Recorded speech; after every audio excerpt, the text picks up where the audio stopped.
Hi, beautiful people. Hope all are good by the grace of Almighty Allah. I'm totally fine. After a long time later, I'm here to share some short technique to improve your English language skill. So let's start. Today, I'm gonna share 7 new topic which helps you improve your English language skill. So the strategies is very easy. If you follow these, I think you must learn your dream and you can also speak English fluently. First one, speak daily. এটা হচ্ছে যে তুমি নিজে অথবা তোমার সাথে কেউ নেই তারপরও অলওয়েজ ইংলিশে কথা বলো। এটা হতে পারে একটা আয়নার সামনে, হতে পারে একটা প্যাচ তোমার পোষা প্রাণী আছে সেটার সাথে, অথবা হতে পারে তোমার বইয়ের সাথে। যে কোনো কিছুর সাথে যখন তুমি এটা চর্চা করবে তাহলে সেটা তোমার মুখের একটা রপ্ত হয়ে যাবে। তাহলে তুমি এটা শিখতে খুব ইজিলি কনফিডেন্স ফিরে পাবে। তারপর হচ্ছে ফাইন্ড পার্টনার্স।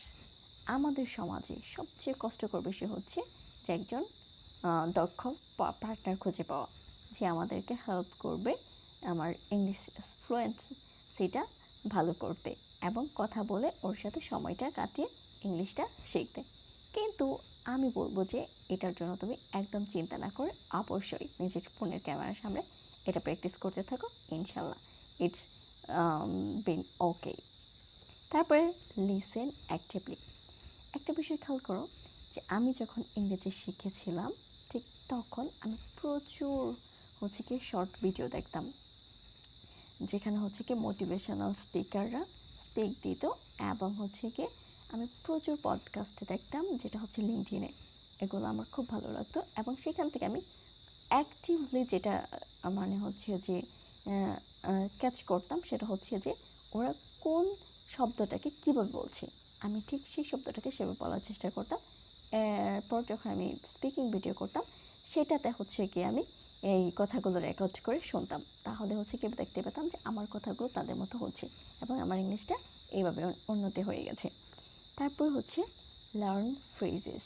অলওয়েজ আমরা যে ধারাবাহিকতায় কথা বলি বা যে রিডিংগুলো পড়ে থাকি সেই স্ট্র্যাটেজিটা ফলো না করে আমাদের নতুন নতুন কিছু ফ্রেজ শেখা, যেটা আমাদের কথাগুলোকে অনেকটা আকর্ষণীয় করে তুলবে। তারপর এক্সপ্যান্ড ভোকাবুলারি। আপনি এই যে আমি কথা বলছি পরের শব্দটা খুঁজে পাচ্ছি না কেন? ভোকাবুলারির অভাব। এই ভোকাবুলারির অভাব দূর করতে আমি বলবো নিউজ পেপার